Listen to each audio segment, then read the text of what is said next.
जय हिंद दोस्तों। आज की वीडियो में बात करने वाले हैं वायरलेस एंड मोबाइल कम्युनिकेशन की यूनिट नंबर 3 को। जैसा कि हम यूनिट 1, 4 और 5 को डिस्कस कर चुके हैं, यूनिट 3 को डिस्कस कर रहे हैं। और शुरू करते हैं। इम्पोर्टेंट टॉपिक डिस्कस करेंगे जो एग्जाम में आ सकता है और जो कभी एकेटीयू द्वारा पूछा गया है वो भी वही। तो शुरू करें। पहला क्वेश्चन है how equalization differs with diversity. Diversity और इक्वेशन दो चीज होता है, और इक्वेशन कैसे है डिफर जो है इससे, डाइवर्सिटी से। तो देखिए, इक्वेशन सिग्नल को चैनल डिस्टॉर्ट से क्लीन करना।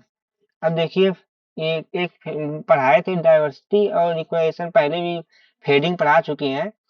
तो फेडिंग में क्या होता था कि जो मल्टी पार्ट से जाता था, है ना, जो मल्टी पार्ट के थ्रू जाता था यहाँ पर रिसीवर पे, तो वो फेडिंग था। तो वो डाइवर्सिटी के था, मतलब उससे मिलता होता। डाइवर्सिटी क्या है कि डाइवर्सिटी अलग है। इससे कैसे देखते हैं। इक्विलाइजेशन, इसमें क्या था, सिग्नल को चैनल डिस्टॉर्शन से क्लीन करते हैं। आईएसआई इफेक्ट आ जाता है, उसको हटाते हैं। ठीक है, इक्वेशन जो रिसीवर पे यूज करते हैं। और डाइवर्सिटी, सिग्नल की मल्टीपल कॉपी लेके फेडिंग लॉस से बचना। ये डाइवर्सिटी में क्या होता है कि हम लोग एक ही एक ही मैसेज का कई मल्टीपल कॉपी भेजते हैं, और जो कॉपी मतलब कि ज्यादा इफेक्टिव रहेगी उसी को हम लोग रिसीवर पे रिकॉग्नाइज या रिसीव, मतलब उसको करेंगे, रिसीव करेंगे। रिसीव सब करेंगे, वही इफेक्टिव रहेगा। जो एक पास फेड हो जाए तो सेकंड से डेटा मिल जाए, इसलिए, है ना। ठीक है। मल्टीपल रिसेप्शन टेक्निक और avoid channel effect. Channel effect avoid करते हैं और मल्टीपल रिसेप्शन टेक्निक करते हैं। अब इसका डिफरेंस देख लेते हैं। इक्विलाइजेशन और डाइवर्सिटी में डिफरेंस। आईएसआई और डिस्टॉर्शन को कंपनसेट करता है, ये इक्विलाइजेशन। और डाइवर्सिटी क्या करता है, फेडिंग इम्पैक्ट को रिड्यूस करना।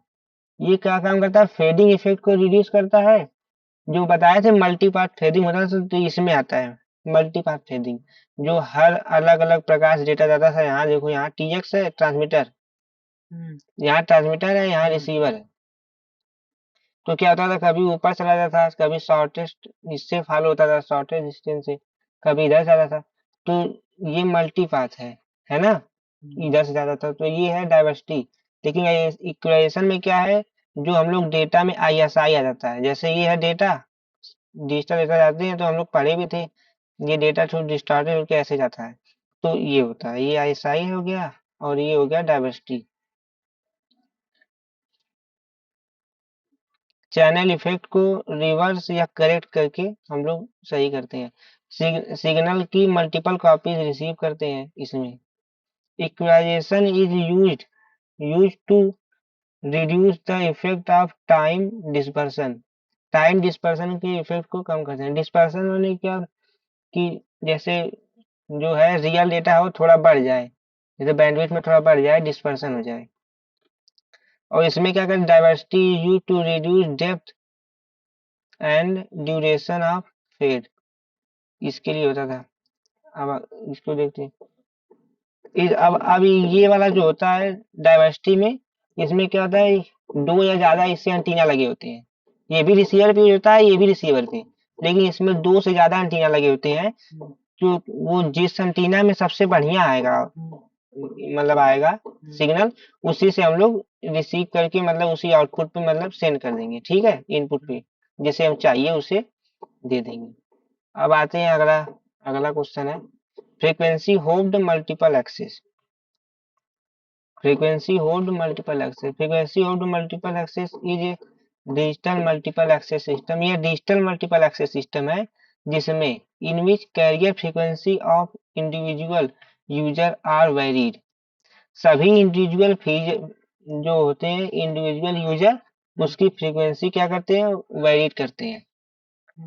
और ये सूडो रैंडम जो होता है कोड, उससे मल्टीप्लाई कर भेजते हैं, है ना। Pseudo random fashion with in wide band channel में। जैसे ये एक प्रकार का कैसा हो गया, इसमें जब लोग, ये जो सीडीएमए टाइप का है लेकिन फ्रीक्वेंसी होल्ड है। इसमें नहीं स्यूडो रैंडम कोड का यूज करते थे। तो ये spread spectrum based multiple access technique है, जो स्प्रेड स्पेक्ट्रम बेस्ड है और मल्टीपल एक्सेस टेक्निक है। फ्रीक्वेंसी होप्ड मल्टीपल एक्सेस में यूजर रैपिडली चेंजिंग फ्रीक्वेंसी पर कम्युनिकेट करता है। ये मान लो कि फ्रीक्वेंसी एक ही होगी, लेकिन जब कोड से मल्टीप्लाई कर भेजेंगे तो सबकी फ्रीक्वेंसी अलग प्रकार की हो जाएगी, है ना। इससे जो है सिंक्रोनाइजेशन की भी नीड पड़ेगा, देखेंगे भी। यूनिक होपिंग पैटर्न से करते हैं मल्टीप्लाई, ठीक है, ताकि फेडिंग और इंटरफेरेंस का इफेक्ट कम हो जाए। जब बार बार सिग्नल अलग अलग रहेगा तो फेडिंग है उससे कम रहेगा। एडवांटेज क्या हो गया? एडवांटेज ये हो गया फेडिंग और इंटरफेरेंस अगेंस्ट, मतलब उसको ये प्रभावित नहीं कर पाता है। और ये मल्टी यूजर सपोर्ट करता है विथ लो कोलिजन। अब फ्रीक्वेंसी एक ही है, लेकिन फ्रीक्वेंसी को अलग अलग हम लोग मल्टीप्लाई कर दिए, pseudo random set of code रहता है, रैंडम कोड 1 2 ऐसे करके, है ना। जब इससे मल्टीप्लाई कर भेजेंगे तो फ्रीक्वेंसी भले सेम हो, लेकिन अब तो फ्रीक्वेंसी बदल गया, क्योंकि ये सबका अलग अलग कोड है, तो इस वजह से जो होता है कम होता है और ज्यादा मल्टीपल यूजर सपोर्ट करता है, ठीक। और सिक्योर कम्युनिकेशन हो जाता है इससे, इससे सिक्योर कम्युनिकेशन हो जाता है। और डिसएडवांटेज क्या है? सिंक्रोनाइजेशन। सिंक्रोनाइजेशन बताया था ना, जैसे सिंक्रोनाइजेशन की नीड पड़ेगी। अब जैसे इनपुट पे हम लोग कुछ set of pseudo random code दिए हैं, वही सेम आउटपुट पे आएगा तो डिकोड कर पाएगा, तो इससे सिक्योरिटी तो बढ़ी, लेकिन सिक्योरिटी बढ़ती है तो कॉम्प्लेक्सिटी भी बढ़ता है ना। तो ये हो गया। अब देखते हैं अगला, कॉम्प्लेक्स डिजाइन। डिजाइन में थोड़ा कॉम्प्लेक्स हो जाएगा। ये है उसका ब्लॉक डायग्राम, कैसे बाइनरी डेटा पहले आएगा, फिर उससे मॉड्यूलेटर या बीपीएसके, देखो इसे मॉड्यूलेट कर देंगे, फिर इसमें मल्टीप्लाई कर देंगे क्या, ये जो है सूडो रैंडम कोड को हम लोग, चैनल टेबल रहेगा और फ्रीक्वेंसी सेंसराइजर, इससे हम लोग मल्टीप्लाई कर देंगे, तो जो भी रहेगा उससे मल्टीप्लाई हो जाएगा इससे। और यही सेम प्रोसेस करना पड़ेगा हमें, यही सेट ऑफ कोड रिसीवर पे भी लगाना पड़ेगा, उससे थोड़ा कॉम्प्लेक्स होता है। फिर बैंड पास फिल्टर्स हम लोग लगा के सेंड कर देते हैं, ठीक है। स्पीड स्पेक्ट्रम सिग्नल जो होता है मिल जाता है एसटी। अब देखते हैं अगला क्वेश्चन है IDMA। ये कभी कभी 2 नंबर में भी आ सकता है, क्या दो, एक क्वेश्चन में ही 2 पार्ट आ जाए, ये एक आ जाए एक और कोई, ठीक। तो इसका क्या फुल फॉर्म है? Interleave decision multiple access, division multiple access. IDMA में सब यूजर का डेटा मिक्स करके भेजते हैं, सभी यूजर के डेटा को मिक्स कर भेजते हैं, ठीक। पर मिक्स करने का पैटर्न डिफरेंट डिफरेंट होता है। मिक्स करके भेजेंगे लेकिन पैटर्न सबका अलग अलग रहेगा, जिससे रिसीवर हर यूजर को पहचान कर आइडेंटिफाई करके डेटा निकाल लेता है। देखते हैं फिर से एक बार, IDMA में सब यूजर का डेटा मिक्स करके भेजते हैं, सभी डेटा को मिक्स कर भेजते हैं, पर मिक्स का पैटर्न डिफरेंट होता है ना। मिक्स का पैटर्न डिफरेंट होता है, डिफरेंट डिफरेंट होता है, जिससे रिसीवर हर यूजर को पहचान कर डेटा निकाल लेता है। वो इससे पता है, ट्रांसमीटर और रिसीवर को पता है, जिस जिस जिस से मिलाया है उसी से निकाल लेगा। IDMA is a multiple access scheme. ये मल्टीपल एक्सेस स्कीम है और इन विच यूजर आर मतलब ये मतलब अलग अलग by different interleaving pattern, interleaving pattern अलग अलग रहता है उसमें। सब यूजर एक ही फ्रीक्वेंसी और एक ही टाइम स्लॉट में ट्रांसमिट कर सकते हैं, सभी यूजर एक ही टाइम स्लॉट में कर सकते हैं, यूजर एक ही फ्रीक्वेंसी पे, लेकिन वो मिक्स कर भेजते हैं, जो रिसीवर पे फिर निकाल देंगे उसमें, उसे पता है रिसीवर। अब देखते हैं इसके बेनिफिट क्या है। फेडिंग और इंटरफेरेंस में भी डेटा कम एरर में मिल जाता है, फेडिंग और इंटरफेरेंस हो उसमें भी डेटा कम एरर पे मिल जाएगा। मोर यूजर इन सिंगल चैनल में ढेर सारे यूजर हो सकते हैं, क्योंकि सबका हम लोग डेटा एक ही मिक्स कर दिए। पावर इफिशियंट होता है, अब जैसे ज्यादा कर रहे हैं तो पावर इफिशियंट होगा, पावर का पूरा यूज हो जा रहा है। ड्रॉबैक क्या? रिसीवर को डेटा निकालने में मोर प्रिसीज करना पड़ता है, लगता है, प्रोसेसिंग मोर करना पड़ता है। है ना, रिसीवर को अब निकालना है, पहचानना है, तो उसमें अब अगला क्वेश्चन इसका देखो, ब्लैक डायग्राम।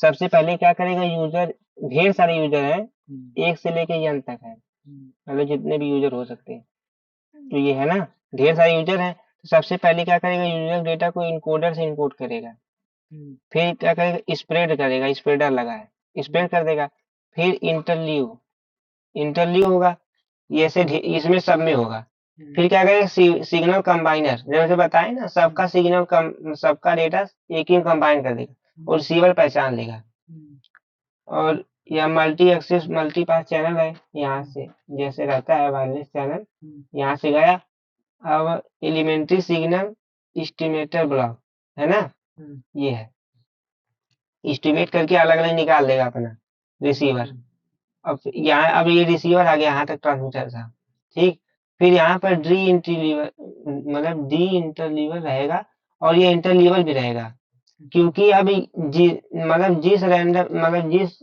उस रेट से किया है ये मिक्स, उस रेट से ये बताएगा, रियल डेटा निकाल देगा, है ना, ये इसलिए आउटपुट भी यूज होता है, रिसीवर में भी, ट्रांसमीटर दोनों में, फिर डी इंटरलीवर भी रहता है,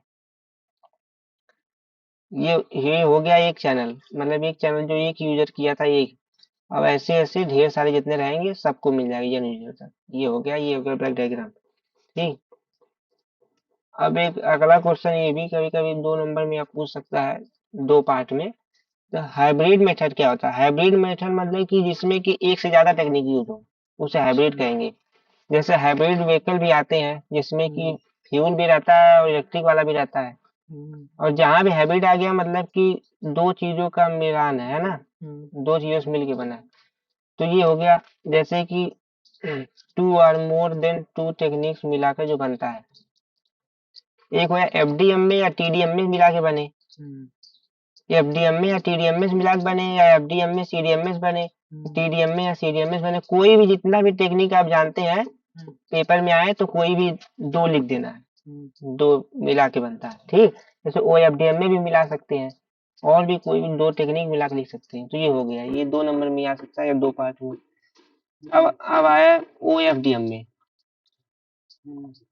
orthogonal frequency division multiplex, O F D M में है, अब ये क्या करता है, मल्टी यूजर वर्जन है, मल्टी यूजर वर्जन है, और फ्रीक्वेंसी डिवीजन मल्टीप्लेक्स कह सकते हैं एडवांस वर्जन है, orthogonal frequency division multiplex, long frequency band को स्मॉल स्मॉल के सब कैरियर में डिवाइड कर देता है, जैसे कोई बड़ा सा है डेटा, उसमें स्मॉल स्मॉल पार्ट में सब कैरियर में डिवाइड करेगा फिर सेंड करेगा, ये हाइब्रिड मल्टीपल एक्सेस टेक्निक है विथ मल्टी कैरियर मॉड्यूलेशन, जिसमें मल्टी कैरियर मॉड्यूलेशन होता है, ईच वन बीइंग लो रेट डेटा स्ट्रीम, एक एक का तो लो होगा, सबका एक एक करके लो रहेगा, लेकिन सबको भेज देता है, एक ब्रेक करके पार्ट में फिर भेजता है, through O F D M में similar to F D M में, जैसे देखो एफ डी एम में सिमिलर होता है लेकिन इसका एडवांस वर्जन है ना, it use spectrum much more efficient,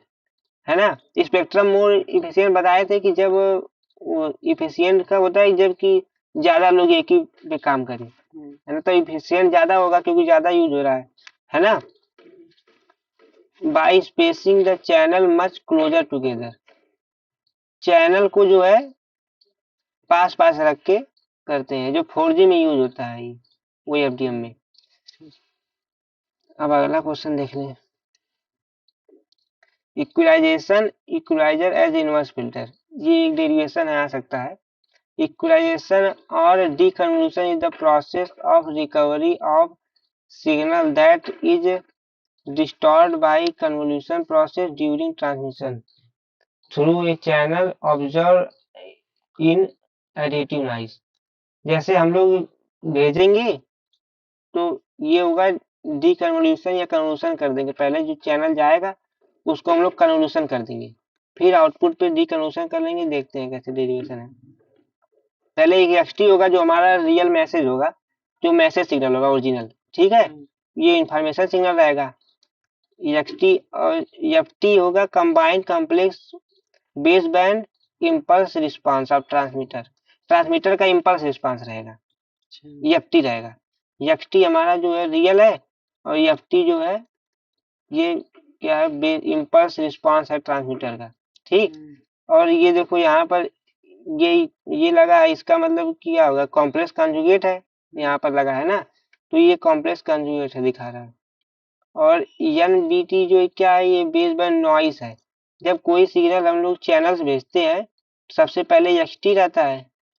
अब जब चैनल के बाद जाता है, यहाँ चैनल के बाद जाता है तो एक्सटी हो जाता है, प्लस नॉइस भी ऐड हो जाता है, नॉइस भी ऐड हो जाता है। तो ये है, जब चैनल भेजेंगे तो नॉइस भी ऐड हो जाएगा। तो देखो रिसीवर पर कैसे मिलेगा, वाईटी मिलेगा। लेकिन देखो टाइम डिवीजन में हम लोग जानते हैं कि यहाँ पर कन्वोल्यूशन होता है, कोई भी चीज मल्टीप्लाई होगा तो कन्वोल्यूशन होगा इसमें। लेकिन फ्रीक्वेंसी डिवीजन करेंगे, मतलब वो उसमें ट्रांसफार्म ले लेंगे, फ्रीक्वेंसी में करेंगे तब मल्टीप्लीकेशन होता है। तो इसमें देखो अभी टाइम में है, तो टाइम में है तो कन्वोल्यूशन हो गया, तो एक्सटी के साथ ये कन्वोल्यूशन हो गया, और ये नॉइस गया है। If the impulse response of equalizer is yes equalizer, देखो इक्वलाइजर का अगर इम्पल्स रिस्पॉन्स यस ये है ना, और देन आउटपुट क्या होगा, ये dt है, dt होगा, और सब में हो जाएगा। देखो सबसे पहले ये xt था, कन्वोल्यूशन था, ये था, इसमें था, प्लस ये था, ये था ना। अब सब में जो होगा ये क्या, यस इक्वेशन का जो है ये, इससे सबसे सब में मल्टीप्लाई होगा, मतलब इसमें कन्वर्जन टाइम डिवीजन है ना, तो इसमें सब में कन्वर्जन हो जाएगा, इधर भी हो जाएगा। ये हो गया। अब ये पहुंचने के बाद यहाँ पर अब इसे जीटी कह दिए। देखो क्योंकि एक बार चैनल का है, ये देखो एक बार क्या ये दोनों का हो गया है। ये इक्वलाइजर का था, ये चैनल का था, है ना, दोनों का मिला के हम लोग जीटी कह दिए इसे, है ना, ये इसी को जीटी मान लिए हम लोग। अब फिर अब ये वाला जो है वो है ही अभी, ये अभी ऐसे ही है। GT is combined impulse response of transmitter, पूरा ट्रांसमीटर का कंबाइन हो गया। एज्यूम दैट एनबीटी जीरो, अगर नॉइज जीरो हो, अगर मान लिया नॉइज जीरो हो, then in order to force, ये जो होता है क्या होता है,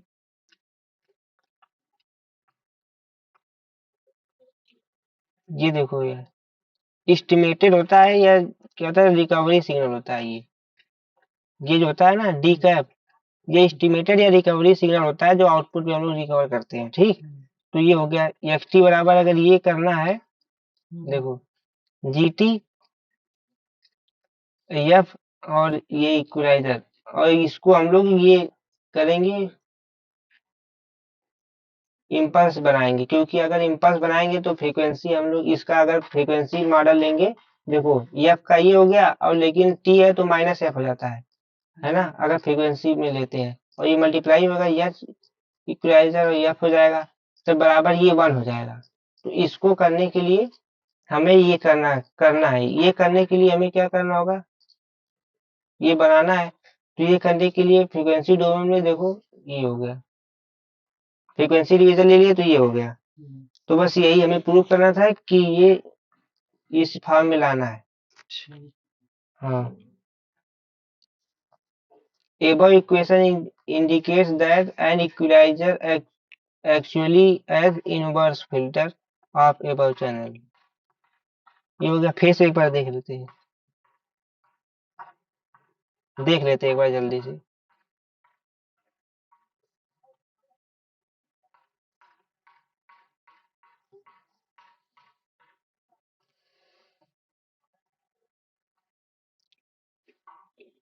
सबसे पहले हम लोग भेजेंगे डेटा यहाँ से एक्सटी, है ना, और जिसके साथ जो होगा ये कन्वोल्यूशन हो जाएगा, किसका, इसका कन्वोल्यूशन हो जाएगा, प्लस ये नॉइस है, एनबीटी है, ये जो है क्या है, चैनल का है ये, है ना। और इक्वलाइजर, इक्वलाइजर का क्या है, एच एच इक्वलाइजर, इक्वलाइजर का है, फिर सब में एच इक्वलाइजर से मल्टीप्लाई हो जाएगा, है ना, इक्वलाइजर जब पास होगा तो। ठीक, ये हो गया। फिर उसके बाद क्या होगा, इसको हमने जीटी मान लिए हैं, जीटी मान लिए हैं पूरे को, कंबाइन इम्पल्स रिस्पांस को जीटी मान लिए हैं, है ना, कंबाइन इम्पल्स रिस्पांस को जीटी मान लिए हैं। इसको ऊपर कर,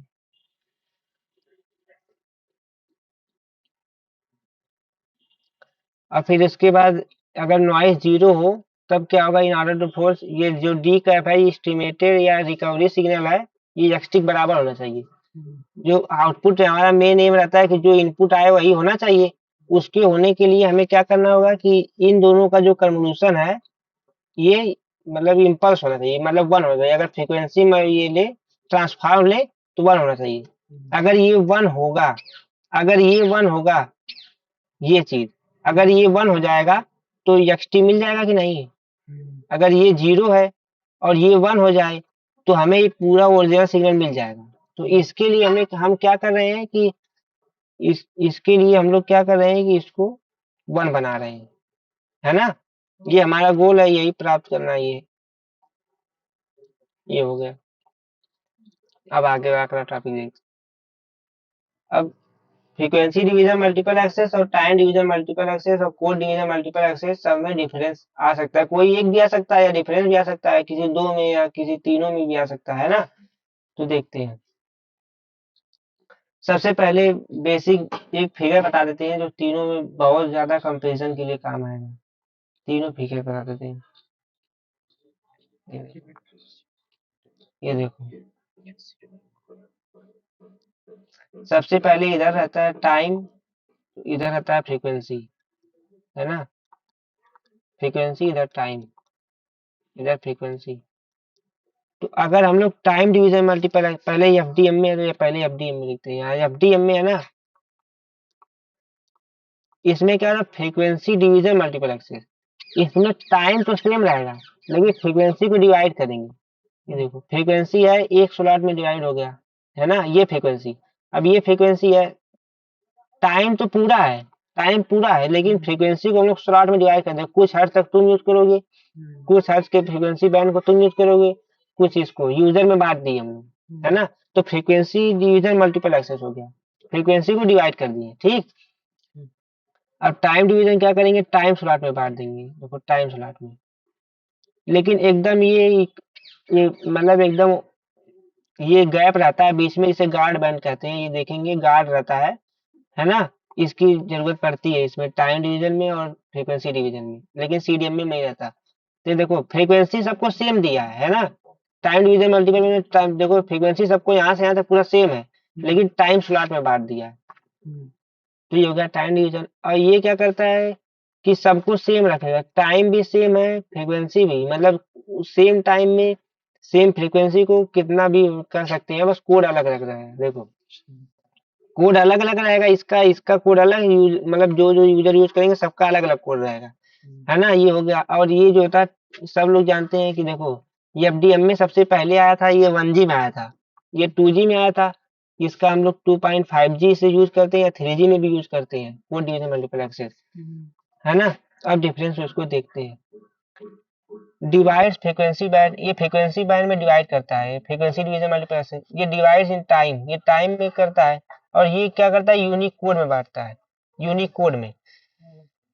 और फिर अगला देखते हैं, each user gate a different frequency, सभी यूजर को डिफरेंट डिफरेंट फ्रीक्वेंसी मिलेगा कि तुम इस फ्रीक्वेंसी के रेंज या फ्रीक्वेंसी पूरा है, इस फ्रीक्वेंसी को तुम यूज करो, इस फ्रीक्वेंसी को तुम यूज करो। बीच में एक गार्ड बैंड के लिए रहेगा, हम लोग क्वेश्चन में देखे थे पहले में, पहले चैप्टर में था, है ना।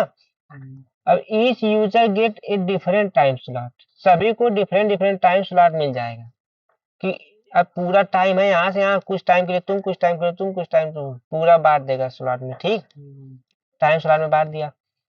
ऑल, ये क्या, ऑल यूजर जो होता है सेम फ्रीक्वेंसी और सेम टाइम में करते हैं, ऐसा बताएं इसमें यहाँ पर, है ना। सबकी फ्रीक्वेंसी और टाइम सेम रहता है लेकिन कोड अलग अलग रहता है। तो ये हो गया। यूजर ट्रांसमिट कंटिन्यूसली, इसमें देखो एफडीएम में क्या था, 1G में आया था तो कंटिन्यूसली करता था, है ना, लगातार यूज करता था। लेकिन यूजर ट्रांसमिट इन ब्रस्ट, इसमें करते थे। और यूजर ट्रांसमिट साइमल्टेनियसली, इसमें भी साइमल्टेनियसली करते थे एक साथ। और इसमें एक ही यूजर करेगा, लगातार करेगा, है ना। खाली हो जाए सिग्नल तब भी उसके लिए ज्यादा तक काटे ना हो ना। अब क्या है, रिक्वायर्ड गार्ड बैंड, इसमें गार्ड बैंड की रिक्वायरमेंट थी एफडीएमए में, है ना। जो ये फ्रीक्वेंसी था, ये फ्रीक्वेंसी बीच में यहाँ था, इसका ये टाइम गार्ड की इसमें भी रिक्वायरमेंट थी, है ना। ये देखो इसके बीच में थोड़ा स्पेस था यहाँ के, तो ये अपना था। नो गार्ड बैंड नीडेड, क्योंकि इसमें कोई नहीं नीड था गार्ड बैंड, ठीक है।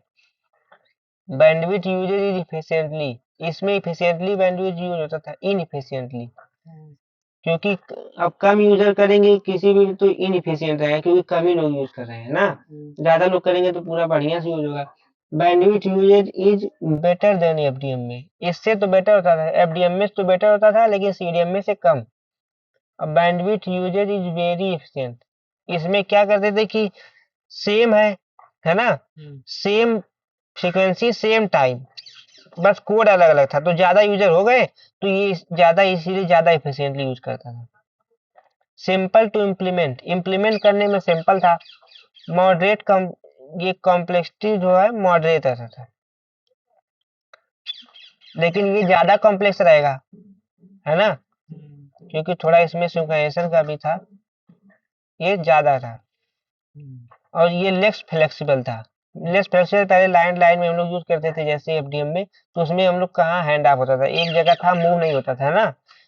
तो मोर देन टीडीएम में, जो एफडीएम में, एफडीएम में से ज्यादा था, यहाँ टीडीएम में लिखे एफडीएम में रहेगा ना, एफडीएम में से थोड़ा ज्यादा था फ्लेक्सिबल, क्योंकि ये एडवांस वर्जन थोड़ा अभी हाईली फ्लेक्सिबल, ये ज्यादा फ्लेक्सिबल था, ठीक।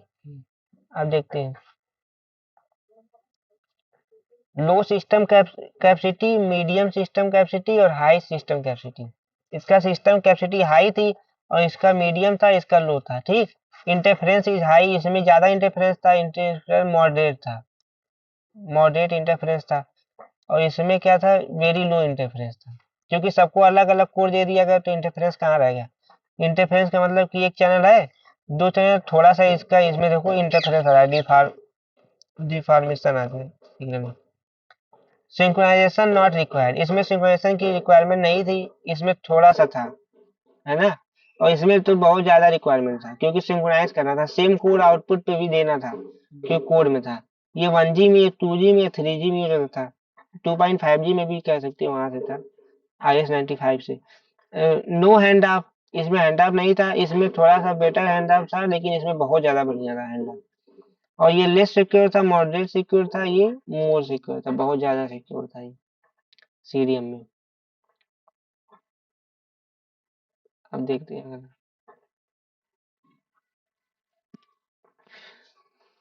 एलोहा, ये बहुत इंपॉर्टेंट टॉपिक है, ये भी है। एलोहा क्या होता है कि ये प्रोटोकॉल होता है, ये वाईफाई में भी यूज होता है, जब हम लोग डेटा सेंड करते हैं एक पाथ से, है ना, तो ये होता है। इसको देखते हैं, ये क्या था, एक रैंडम एक्सेस प्रोटोकॉल था, है ना। और ये हवाई यूनिवर्सिटी ने बनाया गया था, इसमें बनाया गया था। सब तो पॉइंट नहीं याद आएगा, लेकिन जो आ जाए तो ये लिख देना, है ना। और सैटेलाइट कम्युनिकेशन में सबसे पहले यूज हुआ था, है ना, ये लिख सकते हैं। ये multiple access protocol for transmission of data via shared network channel. Share network channel में ये क्या, multiple access protocol for transmission data via share network channel, ये था, है ना, शेयर नेटवर्क के लिए। नोड या station transmit a frame without trying to detect whether transmission transmission channel is idle या बिजी। क्या चैनल बिजी हो या आइडल या खाली हो, इससे कोई चेक नहीं करता, डायरेक्ट भेज दिया करता था। तो इससे कोलाइजेशन के चांस ज्यादा बढ़ते थे, है ना, टकराव के ज्यादा चांस थे। ट्रांसमीटर क्या करता था, कोलिजन डिटेक्ट फिर रीट्रांसमिट, अगर कोलिजन हो जाता तब दोबारा भेजता था, लेकिन देखता नहीं था स्लॉट खाली है कि नहीं, भेज दिया करता था, ठीक। अब ये लोहा दो प्रकार होता है, एक प्योर एक स्लॉटेड। प्योर देखते हैं, प्योर लोहा use for data transfer, data transfer के यूज होता था। नो टाइम स्लॉट, इसमें कोई टाइम स्लॉट नहीं था, लेकिन जब एक एक भेज जाता था तब फिर दूसरा भेजता था, ऐसा कहा गया था, लेकिन कोई स्लॉट में नहीं बांटा था कि इस स्लॉट में तुम भेजोगे, इस स्लॉट में तुम भेजोगे। ठीक, ये था।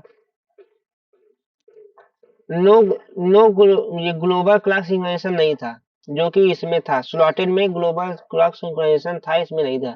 यूजर जब डेटा रेडी हो जाए इमीडिएट ट्रांसमिट कर देता था। जब डेटा मतलब यूजर जो का रेडी हो जाए तब ट्रांसमिट कर देता था इमीडिएट। फ्रेम ड्यूरेशन को ट्रांसफर फ्रेम ड्यूरेशन को ट्रांसफर ट्रांसफॉर्मेट करते थे। ठीक है, देखो यहाँ एक यूजर है, यूजर एक है, दो या तीन, ये भेजते थे, लेकिन कोई स्लॉट में बांटा नहीं था, है ना। तो जिससे जब यहाँ पर इसका ये हो जाए, सेम चैनल से भेज रहे हैं, तब क्या कोलिजन हो जाता था, है ना। और इसका ये देखो नेबर ये पीरियड था, टू टी था, और थ्रूपुट डेरिवेशन क्या था, यस इक्वल टू जी ई की पावर -2g, ये था। लेकिन इसमें हाफ था, जी की वैल्यू हाफ था, हाफ से क्या हो जाएगा, ये 0.5 हो गया, ये 2 से 2 है -1, तो इसकी एफिशिएंसी थी 18.4। 18% कह सकते हैं, इसका एफिशिएंसी था। और स्लॉटेड प्रोग्राम क्या था, time is divided into equal time slot of length, है ना, greater than the packet duration. Packet duration से ज्यादा में हम लोग टाइम स्लॉट को बांट दें, जैसे कि पैकेट स्लॉट इतना बड़ा है ना, तो इससे ज्यादा के बड़े स्लॉट में हम लोग बांट देते थे। ठीक, ये होता था।